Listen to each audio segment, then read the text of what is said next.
You can see the clock this time on the bottom there. I can see it. I feel like it's more echoey when we have the door open. Hey, doesn't it feel? It does kind of for some reason. I don't know why. You'd think it'd be the other way. Yeah, I don't know. Maybe it's just because more space or whatever. Plus, I have that whole hallway lined with cork, so it should be a good. You'd think it'd be dampener. Yeah. Yeah. Scientifically, because we know so much about sound. We've only done this one time. Yeah, that's right. Only one time. Just we once. Mastered it. Yeah, we were like, hey, let's start a video podcast. And then we nailed it. Yeah, it's just been smooth sailing. So smooth. Yeah, can't wait to do it again. Yeah. So this is our first episode. Yeah, number 1. Here we go. Number 1. Yeah. The very first one. I feel like we've said that a lot. Yeah. Yeah. Yeah.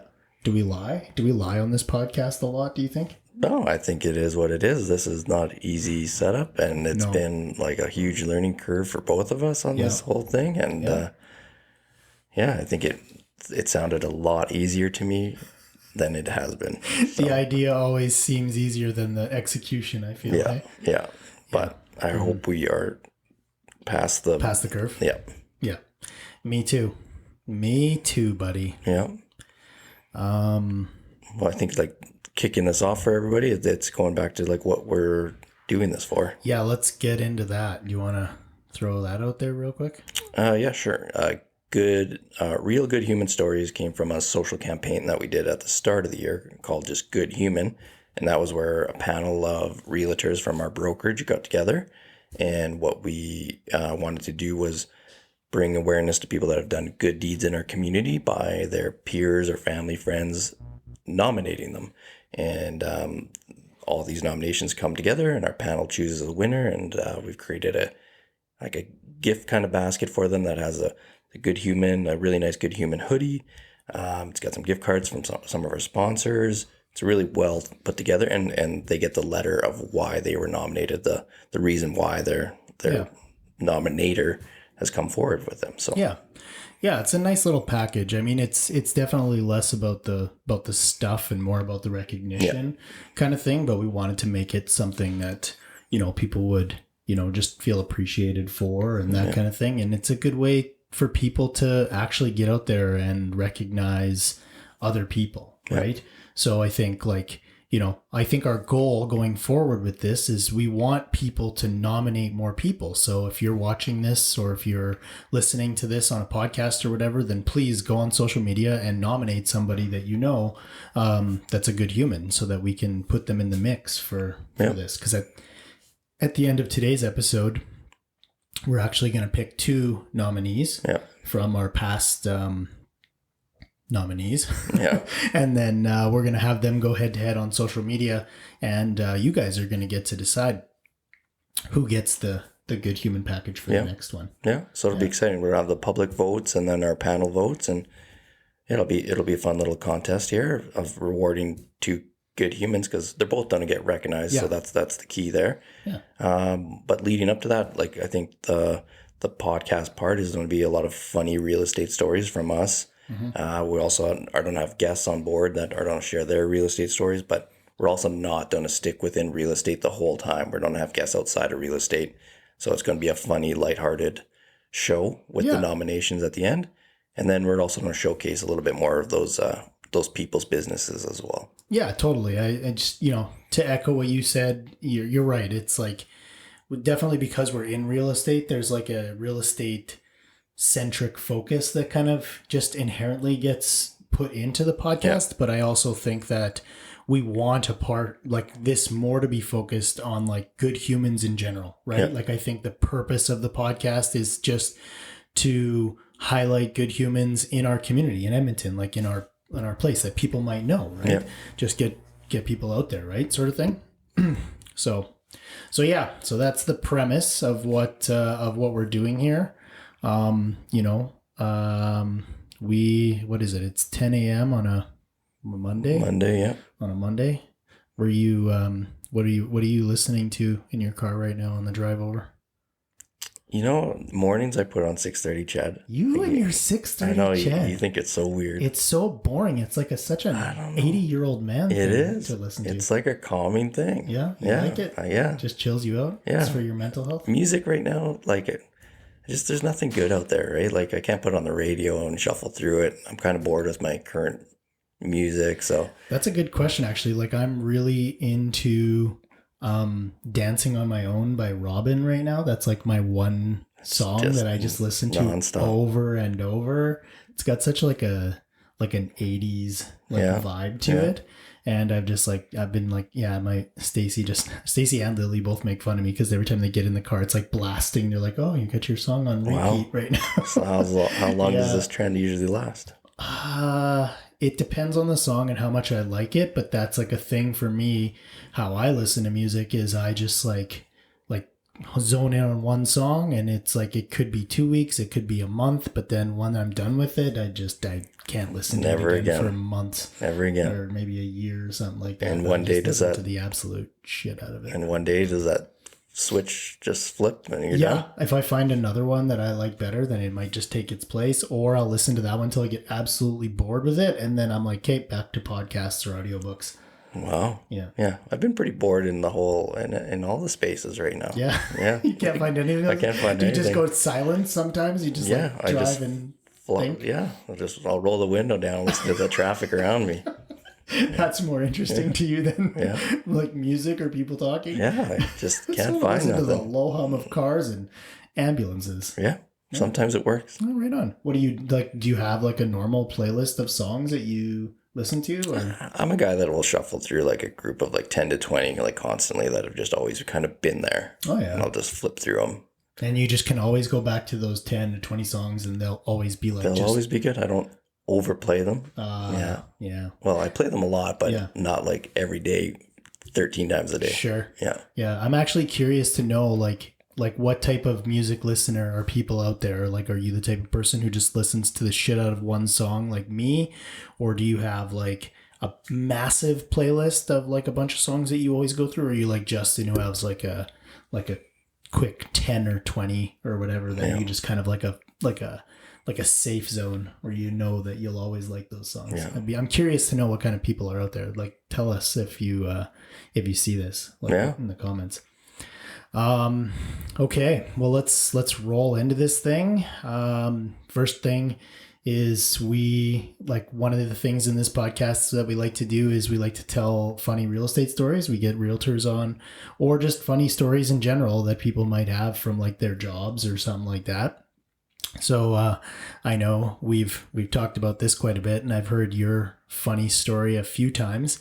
If you would be so kind as to tell us a little bit about Kid in a Closet. Yeah. Kid in a Closet's like, I think the one question that everybody asks me about, even if I like just start working with somebody, but they follow me on social media, they're like, did you really find somebody in the closet? I'm like, yeah. So I break it down quite a bit, but the idea or the story goes, I was showing a house with my client that had a newborn baby and her friend. So we're showing the house, and we were in there for probably 20 minutes, 30 minutes. And we've seen like the whole house gone in and out everywhere. And we're on our way out. And I hear like rustling from a closet in a bedroom in the basement. And I'm like, what is that noise? It sounds like a windbreaker jacket kind of rubbing together. And I was like, what is that? And I go into the bedroom and I'm peering around like the bedroom or the closet. And the closet doesn't have doors, so it's open, but it's a deep closet. And I'm peering around it. And sure enough, there's I'd say 12-year-old kid pressed himself right up against like the closet wall trying to hide, and he's got like some type of like outer jacket that's making that rustling sound, and he's trying to hide, but him and I make eye contact, and both just like freak out and start like kind of yelling at each other like, who are you, what are you doing? And then he's like, I think he's pretty scared that like I'm a robber and I'm gonna hurt him, and then I'm Didn't freaking the word gun come out? I feel like I remember you saying like somebody said gun. Yeah, something came up with like a gun, and I was like, who has a gun? I don't have a gun. Do you have a gun? And like we're just kind of going back and forth quite a bit, and I'm trying to figure out like I want to make sure he lives there, but he's not really giving me that answer, and he's still going like kind of crazy, and I'm kind of going crazy too, and we're just kind of got flustered in the moment, and then he kind of took off to like the back of the basement. And I went up to the stairs and I was like, trying to explain to my clients, that commotion was I found a kid in the closet. And he's still here. And he's still here. I don't know what it is. I'm going to go try to like sort it out, but Yeah. maybe you should just kind of leave. Yeah. I was like, I don't know. And then so I go down there to try to find him again, and he's hiding in another room. But in this room, the window's open. And I noticed like he's trying to put on like some more winter gear. And I'm trying to figure it out. And then finally, like he kind of starts being a little bit more responsive, but I still don't 100% know like how he got in the house or whatever. But turns out like I think left school to try to get some more winter gear because he probably went to school with like yeah. And it was middle of winter. I think it was January. Yeah. And he came in through the window. So he broke into his own house. And then hid in a closet. Yeah. Came in, probably had no idea there was a showing. No. Didn't know who we were or whatever, and just panicked. And we both just panicked and freaked out. But yeah.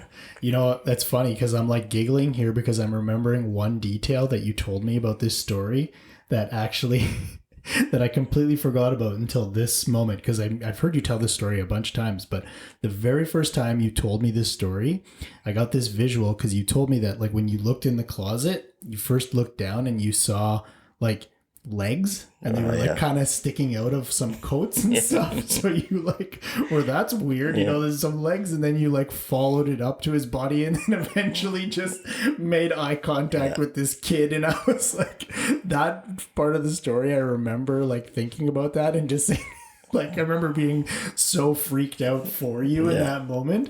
Oh man, that's such a good story, man. Yeah, that was a wild night. Like, and I tracked, like I started from the floor up, and I remember it being like a slow kind of like, and I can't remember, like I was like probably I was probably really just like slow peeking in too.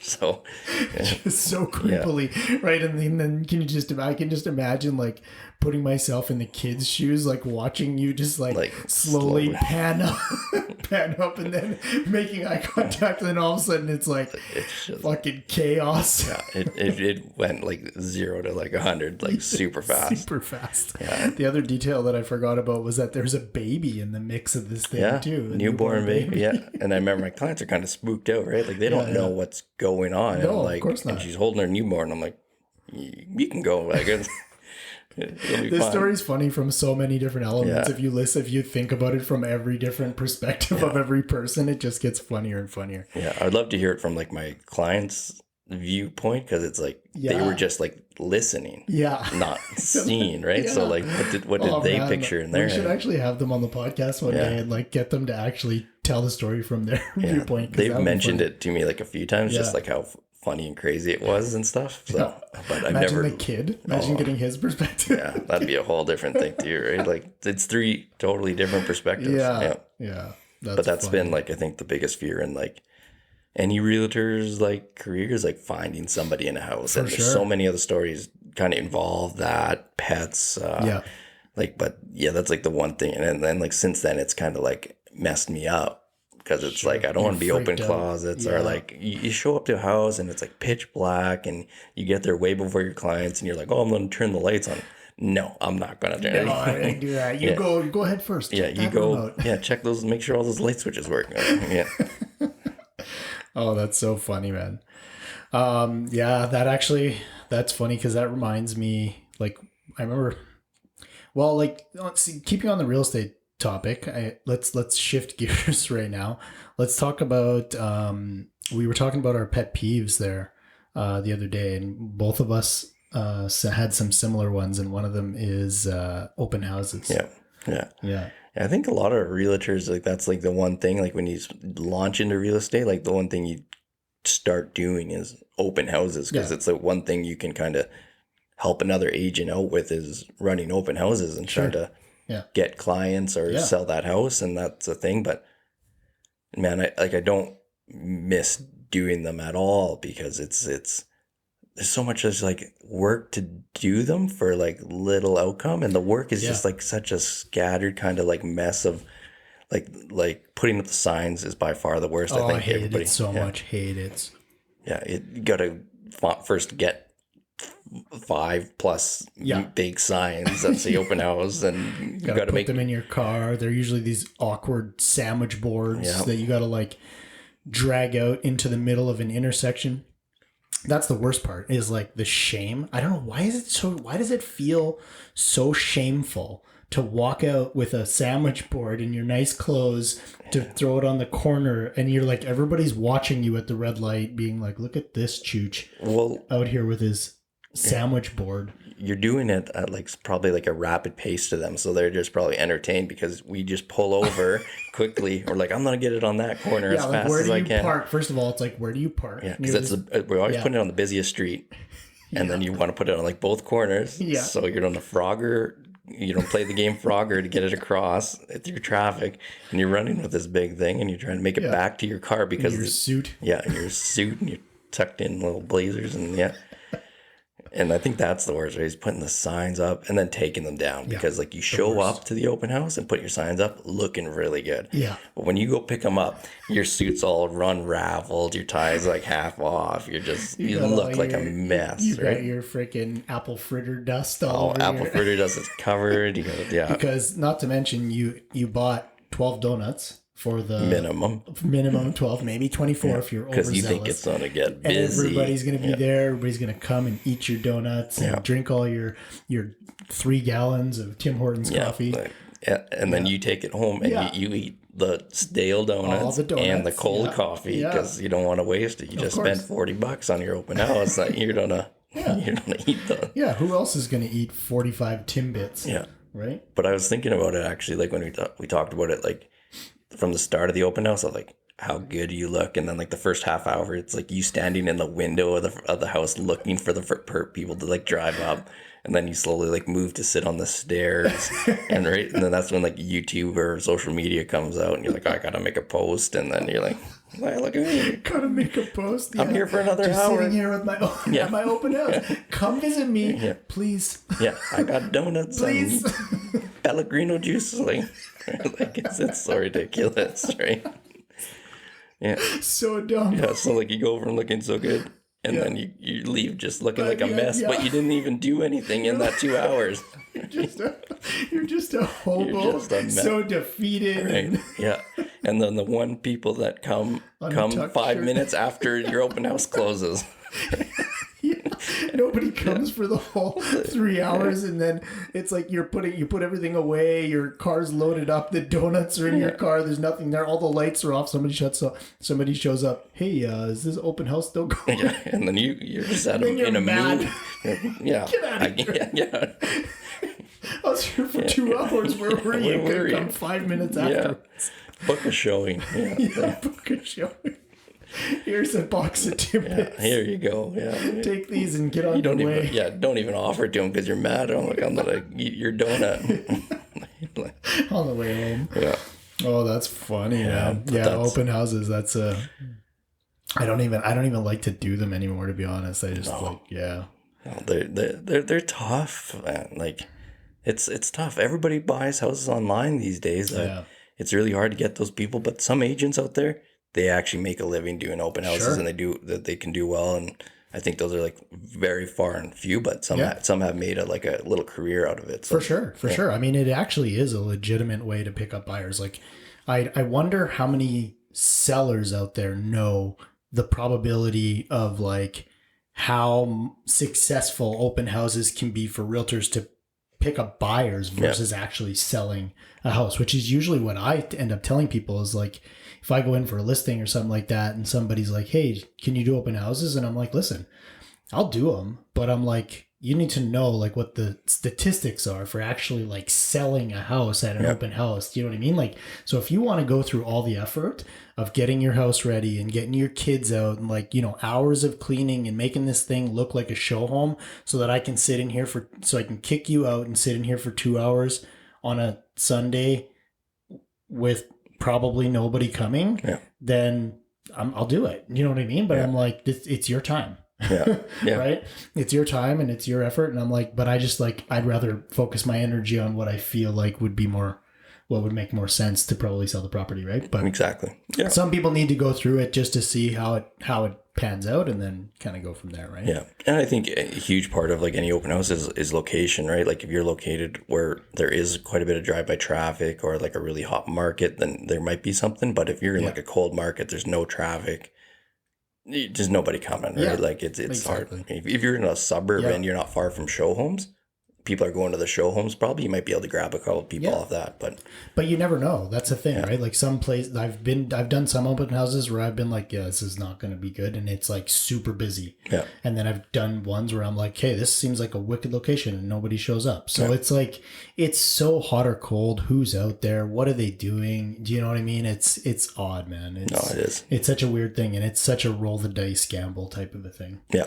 So yeah. No, I think that's like the one thing that a lot of agents are just like on the fence about. Yeah. So, but yeah. Anyway, open houses.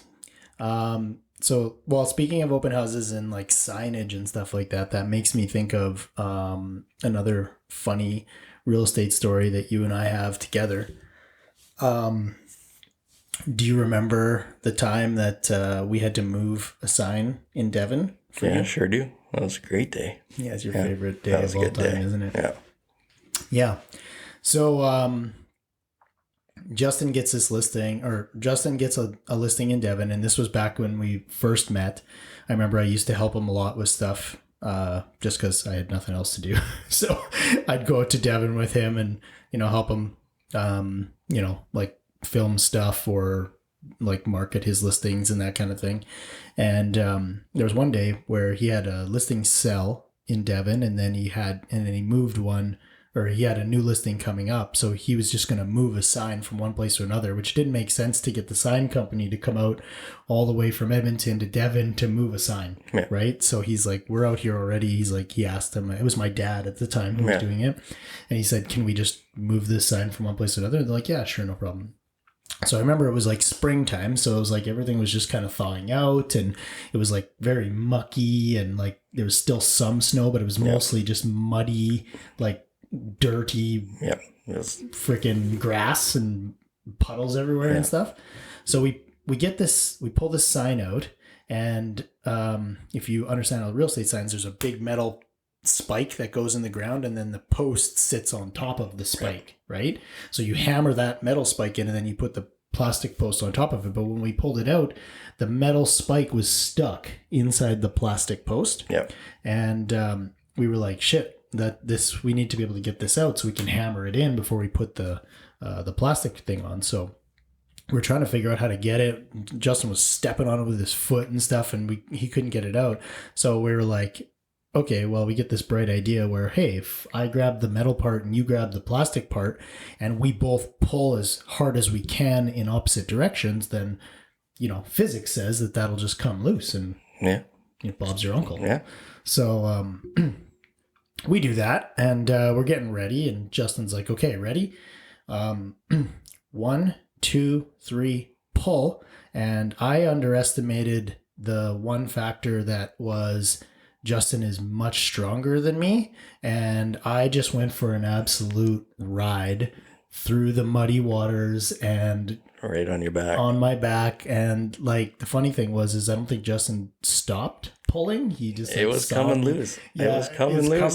I wasn't gonna stop. No, yeah. So he's like saw me fall down into the mud and just kept dragging me right through it. That was so good. And you were just like, that was one day where unfortunately it didn't work.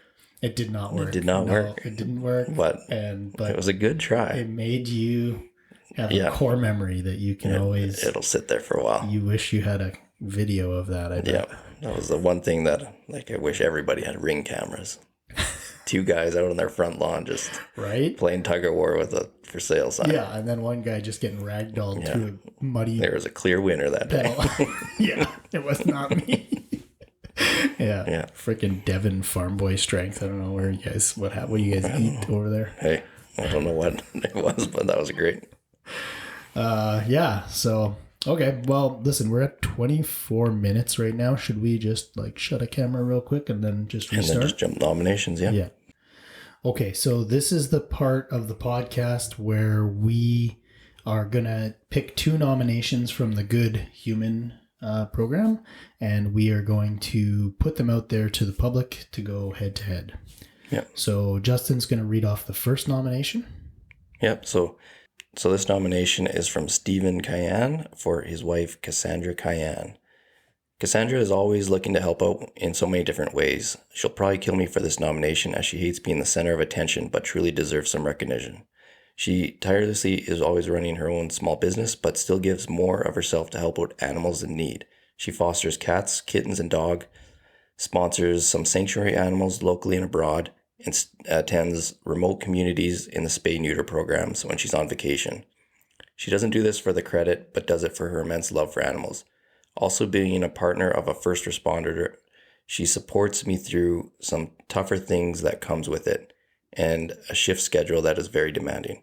I'm sure that there's more stories from friends and family of how Cassandra steps up without them having to be asked. She's an amazing wife, friend, and human. Our second nomination is from Robin Egan. She nominated Jody Chalafu. Jody, I have a vested interest in her as well, just because she's also the studio owner of Dance Unlimited, where Lily dances. But here's her nomination. Jody is the owner of Dance Unlimited Studio, and she brings every ounce of her being into teaching and guiding her students and being great humans and dancers. Her motto is training humans before dancers, and she lives by it in every way. Jody provides a safe and comfortable place for all of her students, and a place where many of her students call their second home, Lily included. She fosters friendships, incredible work ethic, confidence, discipline that carries through many facets of the kids' lives. Every step of the way, she believes in our children. Jody is definitely a good human. All right, so there's our nominations put out there. So we'll put those up to a vote. And I guess that's about it for episode number 1. What do you think? Huge shout out to both nominations. Those are both well-deserving people. And Super. So I'm super excited. And please give us some more people to recognize. Yeah. And going forward, hopefully your nominee is awarded something. Totally. And stay tuned too, because we got a video coming out of our very first Good Human delivery. That's right. Getting posted pretty soon. So shout out to Rebecca and her Good Human nominee, Stacy, and super good person. We'll have a post out there and everything you can learn about her too. Yeah. So thanks for listening, watching, or whatever you're doing to hear this podcast. There you go. Thank you very much. We appreciate you. We appreciate you all. One listener. Yeah. Okay. Bye-bye. Bye-bye.